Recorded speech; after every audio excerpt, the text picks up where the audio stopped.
Hello. Hey. Sorry, were you waiting for me? For some reason I kept sending it to the wrong address until I luckily went to check that I was sending it to the wrong address. Hello?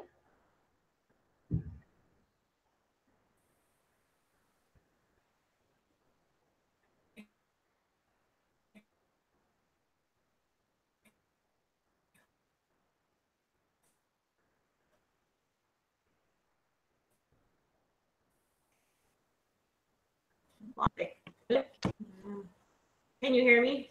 Yes. Good. Sorry, be too great. I'm out in our office, which is on the side of the house, and the connection is so. Okay.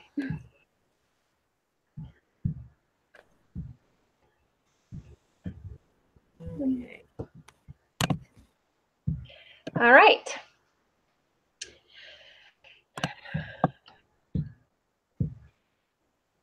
Okay. Am I up first or are you up first? I can't remember anymore.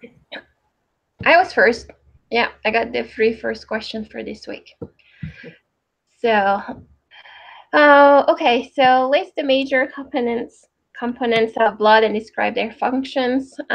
So we have the plasma and the form elements. With the plasma, we have water, proteins like albumin, nutrients, electrolytes, hormones, and gases. And so the plasma's functions are they have it has roles in blood clotting, immune system, and the regulation of fluid volume. As for the form elements, we have erythrocytes or red blood cells, white blood cells or leukocytes, and platelets. The red blood cells deliver oxygen to cells and remove carbon dioxide. The white blood cells are the body's defense, and for the platelets, they actually play a role in stopping bleeding. So that's what I've got for their functions. Do you have anything else for? Nope, that's what I got. Okay. Then explain how EPO is involved in red blood cell production. So at first we have the kidneys that detect a decline of oxygen due to damage, red blood cells being removed from circulation, and so as a response, they secrete a hormone, the EPO or erythropoietin. So that hormone then stimulates the red bone marrow to begin the process of creating new erythrocytes. But at first, they release an immature erythrocyte, which grows, I guess, after 1 or 2 days. They become an adult one. And once that level of red blood cells is increased, it increases the level of oxygen again, and then all of it. Then we have a reduction of red blood cells production. So that was the blood cell. Okay. A red blood cell production. Did you have anything I missed from the cycle? Nope, sounds good to me. Then for the cardiac cycle,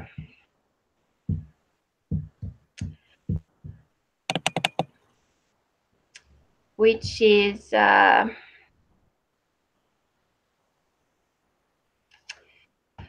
all the sequence of events that occur when the heart beats. So all these events are described in 2 cycles. We have the diastole period and the systole period.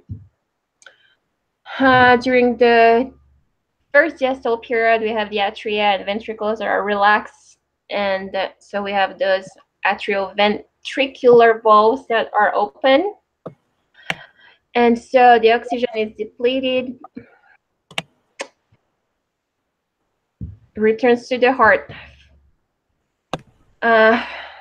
passes through the superior and inferior vena cavae and flows to the right atrium. Then we have the open atrioventricular valves that allow the blood to pass through the atria to the ventricles. We have impulses from the sinoatrial node, or SA, that travels to the atrioventricular node and the AV node, and sends signals that trigger both atria to contract. And because of that contraction, we have the right atrium that empties its contents into the right ventricle. Then the valve, so the tricuspid valve, that is between the right atrium and right ventricle, prevents the blood from flowing back into the right atrium.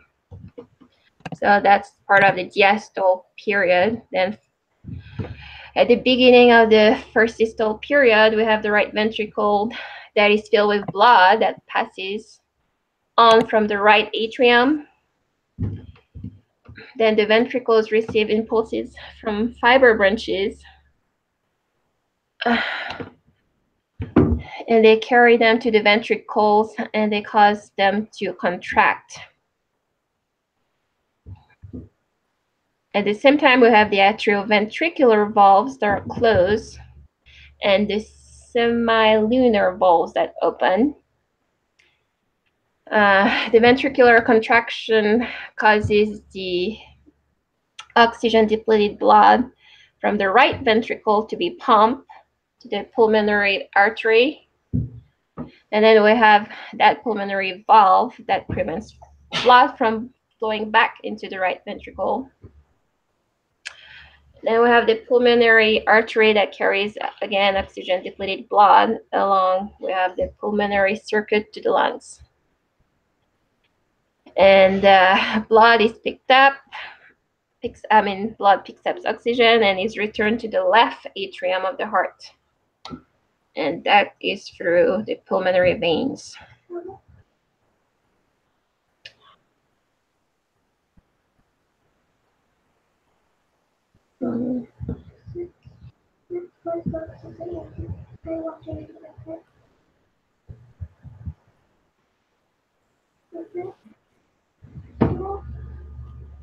So we pretty much have the blood that enters the heart, is pumped to the lungs, travels back to the heart, and is pumped out to the rest of the body. Okay. So wait, it goes lungs to heart and then back out to the rest of the body? Yeah. Okay. Got it. So, and again, they occur during that diastole and systole periods. Okay. That was good. Yours is a lot more detailed than what I wrote. Yeah. Well, the one from the book, I got it, but yeah, I went to research some more because I was a little bit confused. Yeah. That's awesome. Okay. You ready for me to start the next question? Okay, yes. Are you done? Are you good? Yeah. Yes, that Okay. was it. Okay, sure. Okay, so I've listed and described the factors that affect heart rate. I'll pull that up. Sorry, I just have it in my study guide.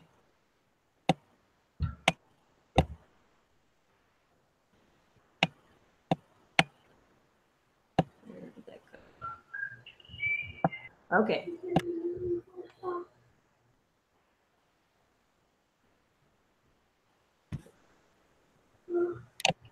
That was, sorry.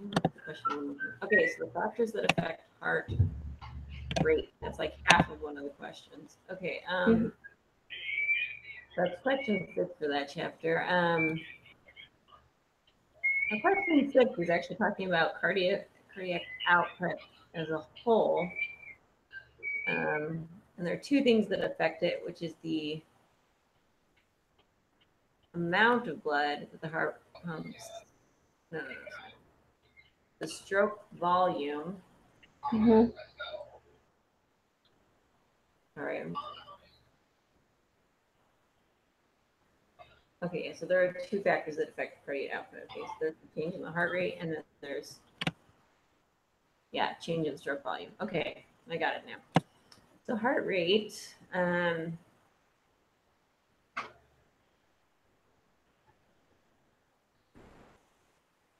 have a lot of things listed under that. There are a lot of things that affect heart rate. Age can affect it. Infants, their heart rate's about 120 beats per minute, whereas we're a lot less. I think our resting heart rate is like 75. Your gender can affect it. Females generally have a higher resting heart rate than males. Exercise obviously affects that. And it says that for exercise, the acceleratory center sends an impulse via the sympathetic nervous system through the cardiac nerves to the SA and the AV and myocardium to increase the heart rate. And proprioceptors in muscles and joints signal cardiac signals to change, or send cardiac signals to. I'm not reading this right. Okay, I'm sorry. The proprioceptors in muscles and joints send cardiac signals when there's a change in physical activity, which allow heart to increase output before the muscles demand more. Sleep affects the heart rate, high blood pressure. It says the inhibitory center of the medulla sends a signal through the parasympathetic nervous system and the vagus nerve to the AV SA node to slow the heartbeat. Chemoreceptors can also detect higher CO2 and lower oxygen and cause the sympathetic nervous system to respond by increasing heart rate and stroke volume. And then baroreceptors have the pressure center in the AO and internal carotid arteries that detect change in blood pressure, and they cause the cardioacceleratory center to increase or decrease the heart rate and output as necessary. Do you have anything else listed that affects heart rate? That's everything I think I could find. No, you actually added more to my list. Thanks. And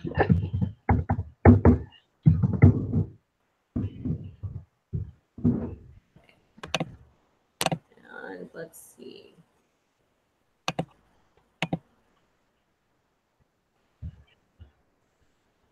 Okay, so the next question is from chapter 15. Next chapter, describe the following mechanisms of capillary exchange: air diffusion, filtration, colloid osmotic, and colloid osmotic pressure. I can say the words and do it. Some of these are big. Okay. So this one I have a better grasp of. Okay, so this obviously is in relation to capillaries. So diffusion, we talked about this I think in chapters before, is just when substances move from areas of greater concentration to areas of lesser concentration to balance it out. So within capillaries, the blood that has just entered the capillary bed, so that would be coming from the arteries into the capillary bed, contain more oxygen than the tissue that surrounds the capillary bed. So some of the oxygen moves into the surrounding tissues because the capillary bed, those capillaries are pretty permeable. And also, the surrounding tissues have more CO2 than the blood of the capillaries. So the CO2 diffuses into the capillaries. So oxygen goes out, carbon dioxide goes in to the capillaries. Filtration.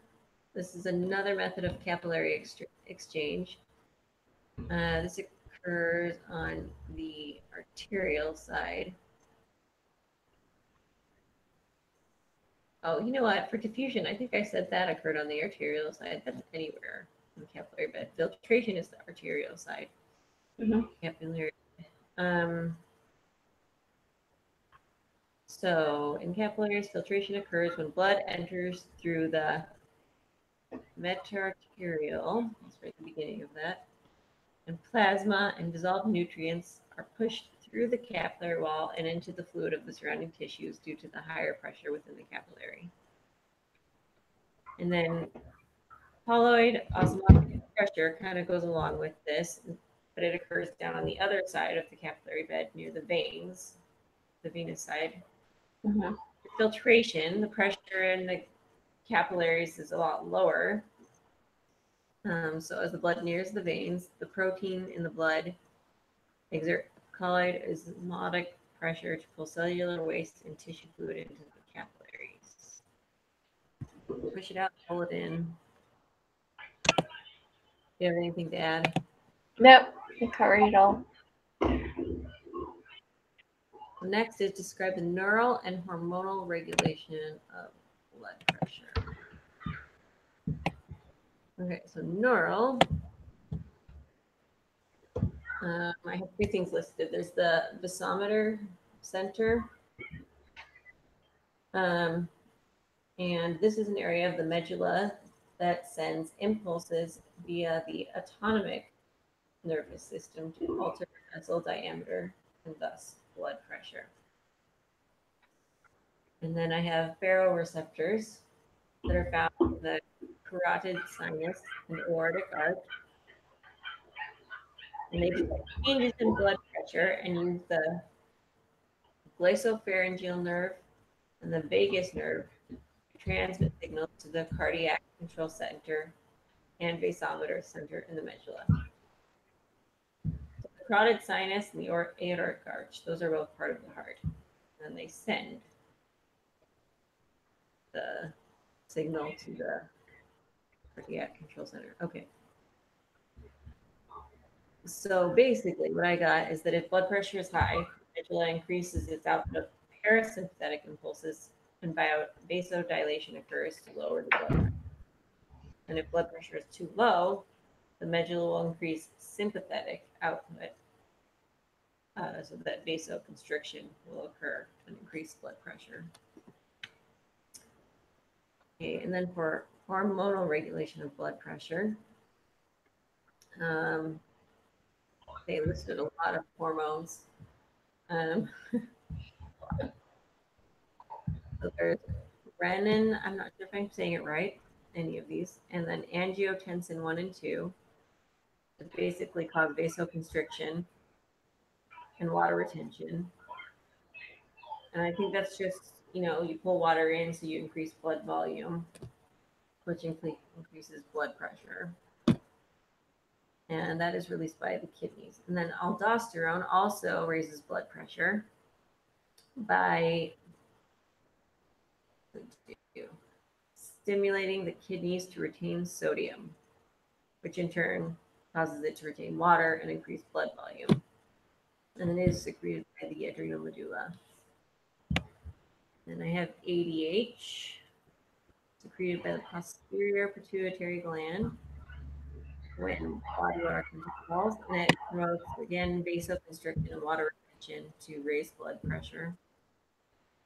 And then we have epinephrine and norepinephrine also increase blood pressure. Again, it's secreted by the adrenal medulla. The body is under stress, causes vasoconstriction, increases heart rate, and the contraction.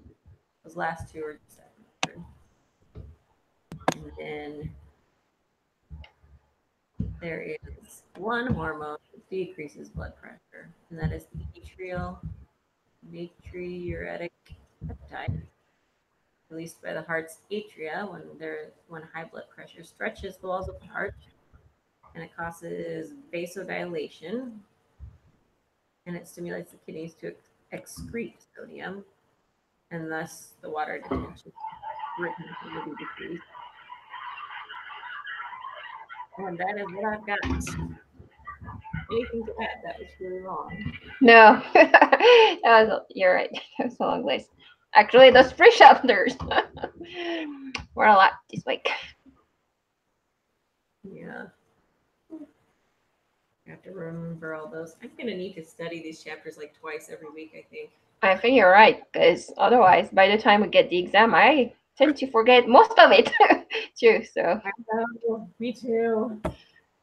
Me too. Yeah, I think. Well, we're supposed to do that, but I never get the chance to do that. So yeah, I think I'll start doing that to retain more. Yeah, this last test was really bad. My family came to visit. Oh. They were Paris, and so I could study, and I'm really just dumb at night. I'm so much dumber at night. I couldn't even. No, you're right. I could not either. I mean, after a long day, there's no way you can get much in your brain. Oh, that is fun. You guys went to Paris? Yeah. Mm-hmm. What? Okay. So For next week, let's see.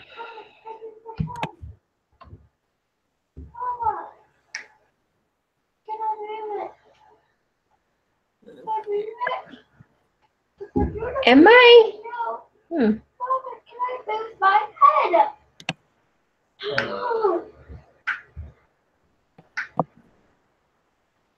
are you going to school?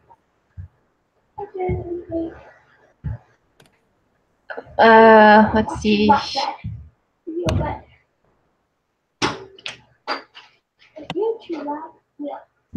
Huh. Chapter 16 and 22. Yeah, you're right. So I guess we have 6 questions for next week. Or do I have the wrong one? Lesson 9. My thing is, oh, I clicked the wrong thing. That's what happened. I haven't been able to pull it up yet. Okay, yeah. Well, wait. Oh, that's the wrong one. How did I get here? Oh, goodness. So there's 6, you say? In the wrong section still. Okay. I'm getting there.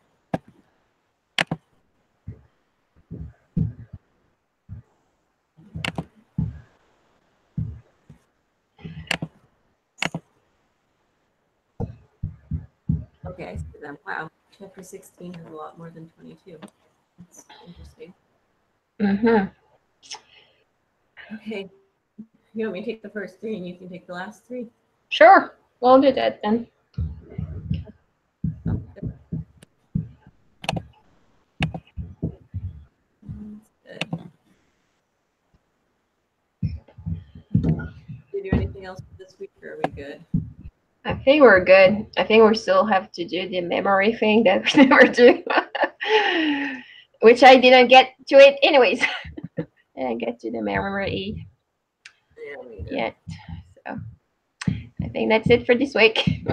Okay, sounds good. All right. Take care. You too. Bye. Okay, bye.